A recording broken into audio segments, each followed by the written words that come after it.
बेहतरीन सजावट को दिल के किसी वीरान कोने में डालकर जी चाहते हैं कि घोड़े पर सवार और मादी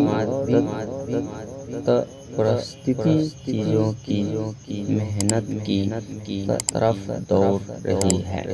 इनकी लज्जतों भरी जिंदगी को ही अपनी असल जिंदगी समझ लिया है और ख्वाहिशों को पूरा करने को अपनी जिंदगी की मंजिल समझ लिया है। वहाँ की समझता है कि जी की चाहते पूरी होनी चाहिए जैसी भी हो। लिहाजा जिन्हें सेक्स ख्वाहिश जो इंसान की नफसानी ख्वाहिशों में से एक बड़ी ख्वाहिश है। तो दोस्तों इस हादीस से मैंने आपको बताना चाहते थे, बहुत आगे वीडियो बनाना चाहते थे।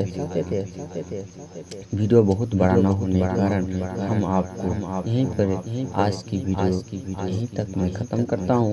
मेरी तकरीर इतना ही था और नेक्स्ट वीडियो में हम आपको आएंगे और आपकी कोशिश रहेंगे तो वीडियो को बढ़ाने के लिए तो हम आपको जरूर करेंगे। वीडियो अच्छी लगी तो अच्छी लगी।